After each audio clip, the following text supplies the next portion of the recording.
There are moments that hurt so deeply, you feel like you're falling through the floor of your own life. It can be a look, a silence, or somebody pulling away, a goodbye that you weren't ready for. And suddenly, your body is in survival mode. Your chest tightens, your stomach drops, your mind spirals. Time distorts. It can hurt so deeply that momentarily you wish you could disappear. And the strangest part, the moment that triggered it seems too small to justify the collapse. That's not weakness. That's not overreaction. That's an old wound coming back online. It's Buttercup here. I'm the Core Wounds girl. After I left my violent ex-husband, I started dating again. I was hopeful, tender, finally ready for love. And the men I chose all had familiar energy. They were tall and mainly blonde, strong. Everything I thought I had always wanted. Truthfully, I barely knew them and I was already imagining a future. I was walking down the aisle with them in my mind, planning a life. I was teaching a yoga and spiritual retreat in London, and the man of the moment came to visit. He came to meet my family. We stayed at my brother's house in the countryside. We had plans to spend a week together in London. This was a beginning. We returned the rental car at Heathrow, driving back from the countryside, and he looked at me and said, "I miss my son. I'm going back to the United States." He took his case out of the rental car, hopped on a bus, went to another terminal, and I never saw or heard from him again. Just like that. Gone. Abandoned. I stood there in utter shock. Then the shame hit. I had to go back to my family and explain why he wasn't coming with me. I actually lied. I said it was urgent business taking him back to the US. Inside, I was collapsing. What I felt wasn't just heartbreak. It wasn't just the pain of the moment. I felt unworthy. I felt unlovable. I felt wrong, too weird. I was too much. Again and again and again. It felt physical, like being kicked in the stomach, like something inside me had died. And I chased him, texting, calling, trying to explain, trying to fix it, trying to control the outcome so I wouldn't have to feel what was rising. There was no reply, just silence. A silence that felt like death, like being erased, like I didn't exist. I remember thinking maybe it would be easier not to exist at all. At the time, I didn't think bad luck, bad men, or even bad timing. Instead, I thought, they hate me, all of them, and I hate myself. I'm a bad person. There's something seriously wrong with me. And underneath it all, my mother's voice echoed from my past. No man will ever love you. You will always be alone. That belief, it didn't feel like a thought. It felt like truth, like identity, like destiny.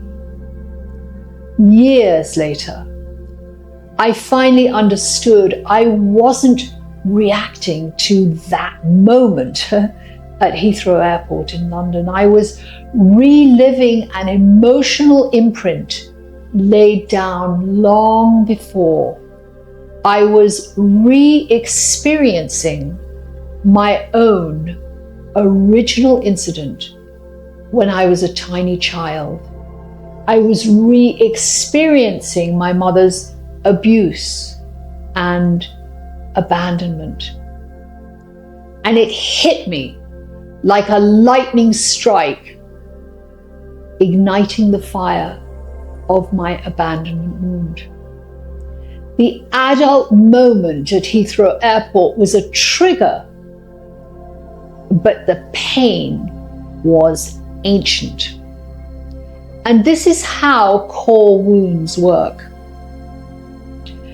Before incarnation, the soul agrees to precise lessons that accelerate its evolution.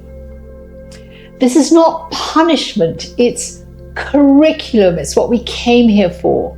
So we choose the terrain where healing can happen. And in early childhood, usually before age 7, each of us encounters what I call the original incident. And this is a moment that is terrifying from the perspective of a tiny innocent child. Trauma is not measured by adult logic. It's measured by a child's nervous system. A child who is dependent on their caregivers for survival. To that child, it doesn't matter if the event seems big or small from the adult perspective.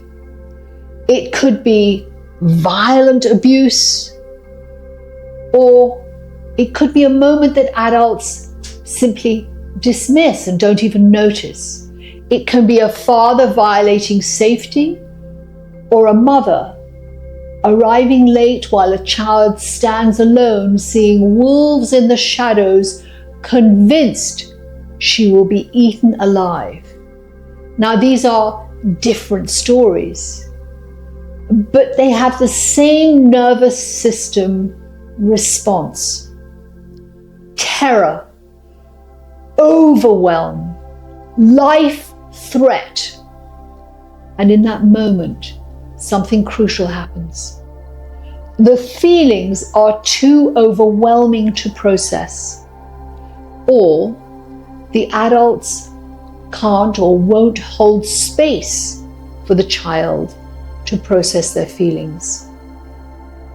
And when this happens, the emotional experience cannot complete. An essential emotion becomes repressed, and a tiny piece of the soul carrying that unfelt experience is hidden away. Its evolution pauses, frozen in time. The original incident creates the wound, rather like a lightning strike that ignites a fire. The wound becomes the fire that keeps burning beneath the surface. It's not visible, but it's always active. And it's shaping the landscape of your inner world. And as we move through life, people, places, and situations trigger us, like gusts of wind flaring the fire again. Every time we're triggered. And when the fire flares, we react. Perhaps we chase, we cling, maybe we collapse, or we perform, we control, or we numb. Of course we do. No one walks calmly into flames. And so, guided by the subconscious, which is 95% of your operating system and mine, we spend our lives running away from the fire, running away from the heat, running away from the wound beneath it all. This isn't self-sabotage. It's protection. You learned how to survive the fire by building layers of protection. Layers we often call self-sabotage. The superficial behavioral patterns, the underlying protective strategies. We've explored those in an earlier video. Avoidance doesn't put out the fire, it feeds it. So when the wind returns in the form of a trigger, again and again, maybe different circumstances, but they create the same emotional burn. Healing begins when we stop running away, when we turn gently toward the fire, when we allow the heat to be felt. Emotion fully felt is like rain on the flames. The fire softens, the coals cool, the nervous system settles. Full healing happens when we're guided, carefully, sensitively guided to the place where the lightning first struck. We're guided there to recover the lost piece of the soul that has been frozen since the origin, since the original incident. We'll take those guided shamanic soul retrieval journeys later on. This lesson is here so that you understand the process, so you understand why healing is hard and why you haven't been able to do it alone. I will walk with you toward the fire, safely, gently, and with care, so we can finally extinguish it and heal the wound at its source. You are not broken. You were struck as if by lightning, and you learned how to survive the fire. Now, you're learning how to come home to wholeness. If this resonates, make sure to watch the next video, which is about why you cannot heal core wounds alone. If you're ready to do this deep work and heal your own wounds, the full course is linked below this video. There's also a free guided initiation to help you begin healing your core wounds. Healing wounds changes everything.